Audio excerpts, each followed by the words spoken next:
attendu, la pluie a été la principale invitée de la première étape des légendes boucles à Bastogne 2020. Dès le premier tronçon du jour, les éoliennes, le ton était donné avec le bris de cardan de la BMW M3 du jeune français Nicolas Siamin à la réception d'un jump qui perdait d'emblée toute chance de s'illustrer avant de pouvoir reprendre part à l'épreuve et assurer le spectacle.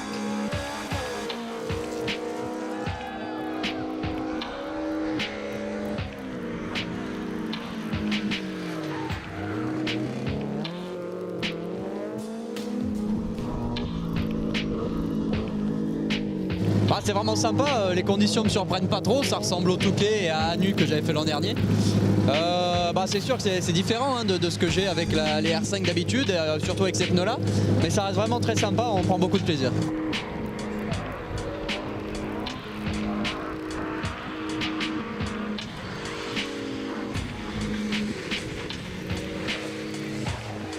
Déjà leader le samedi soir l'an dernier, Fred Capras prenait la première partie de la journée à son compte, dominant Chris Meek, avant d'être victime d'une crevaison lors du deuxième passage dans les éoliennes. Cela permettait aux Britanniques de prendre les commandes de la course avant une étape aussi dominicale que forestière, qui sera une nouvelle fois décisive, comme le veut une autre tradition.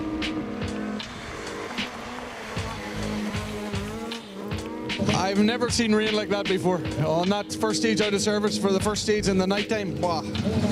I'm from Ireland and I can honestly say I've never seen rain like that. J'ai jamais vu des conditions comme cela. Les deux premières spéciales dans l'obscurité, pouah. Je viens d'Irlande et je n'ai jamais roulé dans de telles circonstances. Avec ces voitures, une telle puissance et ces pneus, ce n'est pas tout à fait raisonnable.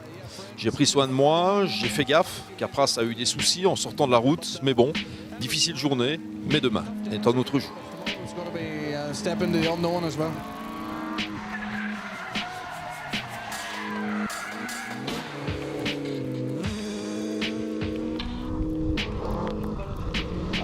La dernière spéciale, là, c'était vraiment très compliqué. On sort deux fois, voilà. Mais vous êtes toujours là avant cette deuxième journée, on sait qu'elle est essentielle et décisive. Elle est essentielle maintenant, c'est un peu mon talon d'Achille, donc la terre. Là, c'était une spéciale du Condro, quoi, clairement. C'était un truc de dingue.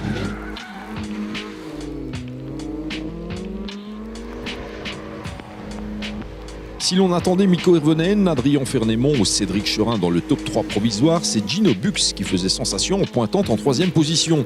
Des ennuis d'essuie-glace sous la grosse pluie et dans l'obscurité ont néanmoins compliqué la tâche de Bux qui a glissé au 4e rang.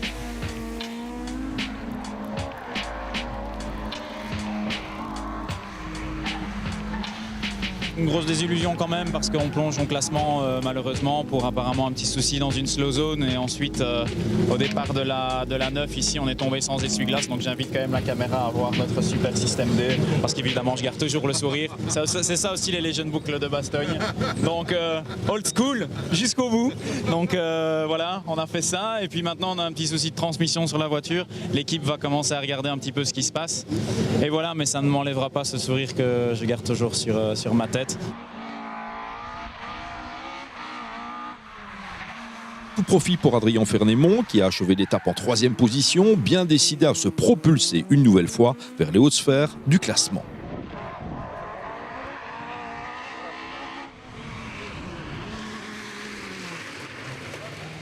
Il y a de la concurrence avec Chris Meek. Il a déjà été pas mal vite aujourd'hui, je trouve. Je ne m'attendais pas à ce qu'il soit tant devant. Je savais qu'il serait devant, évidemment. Le calibre de ce gars-là, c'est quand même autre chose. On est au contact. Je voulais être pas loin, en tout cas au niveau des places. Demain, ça va être une autre journée avec les pénalités qui comptent double, etc. Ça va être compliqué. On va aller travailler les notes maintenant ce soir. Quant à Cédric Cherin, il perdait du temps en raison d'une crevaison dans vos sourcures, tout en restant lui aussi en mesure de bondir le dimanche. Ça fait partie du rallye, c'est moi qui ai fait une petite faute en montant en escaladant au trottoir. Je pense que Capras a fait la même chose, mais il a eu un peu plus de chance que moi au même endroit. Ça fait partie du jeu. On a chacun eu, je pense qu'il a crevé aussi tout à l'heure, donc c'est pas grave. Je pense que le rallye commence véritablement demain. Il fallait être au bout parce que c'était vraiment, on avait vraiment de la possibilité de faire des fautes qui étaient déjà éliminatoires. Ici, je suis quand même content d'être 4e. On est un petit peu outsider et il faut rester un peu derrière. Je pense qu'il va se passer des choses de toute façon devant.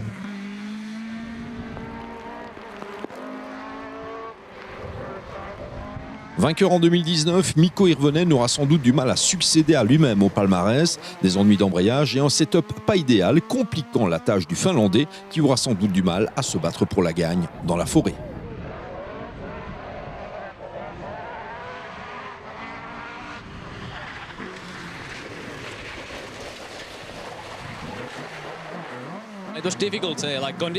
C'était une journée difficile, les conditions étaient impossibles et nous avons constamment rencontré des problèmes. Même dans la dernière spéciale où nous avons rencontré les mêmes soucis que ce matin.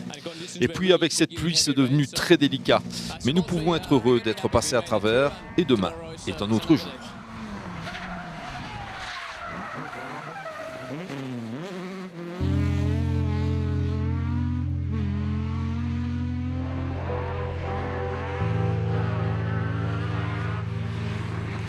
Parmi les toutes bonnes surprises de cette première journée, citons Christophe Dacko, excellent 5e du classement général avec cette escorte Mark II à la légendaire livrée, mais aussi un autre ancien vainqueur des Legend Book, le Stefan Stouff, privilégiant l'escorte de la première génération.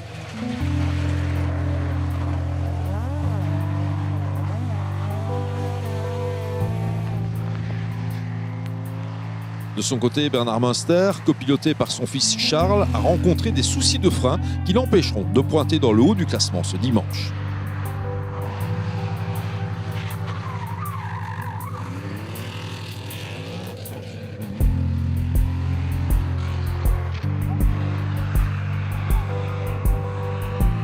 Comptant parmi les anciens vainqueurs de l'épreuve quand elle était encore basée à Spa, Jean-Pierre Van de Hover n'a pas connu une journée facile, mais il est toujours là.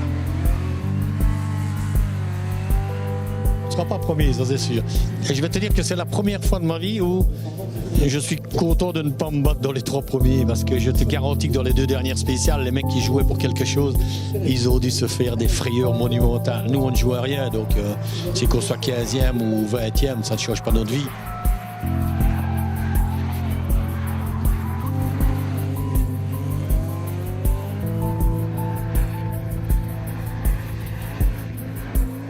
Dans les autres catégories, Charles Bleureau et Antoine Dauby, les vainqueurs en Challenger il y a 12 mois, emmènent un triplé des régionaux à 80 km/h de moyenne. Ce samedi soir, ils pointent devant l'Audi Quattro de Luc Capras, de retour du rallye de Monte-Carlo avec Tony Kéris à ses côtés. Le top 3 provisoire étant complété par Dimitri Vanhoff et Lionel Windeshausen sur leur superbe Alfa Romeo GTV6 aux couleurs de la 101e Airborne.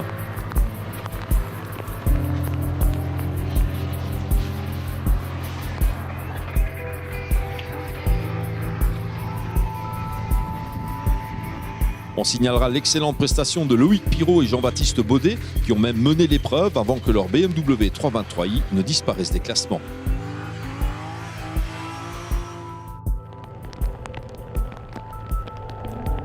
En classique 60, les favoris se livrent une lutte de toute beauté et au terme de la première étape, c'est Patrick et Joseph Lambert qui mènent la danse, flanqués dans leur sillage de Claude Ninan et Christophe Simon sur Opel Kadett GT.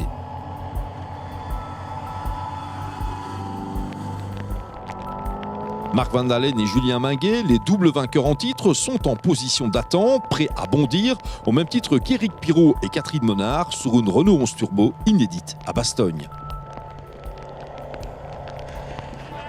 Ce samedi, les concurrents affronteront 6 tronçons en ligne qui les emmèneront en forêt, avec pour débuter en Legend et Challenger les Hauts-de-Virée, un RT de plus de 38 km.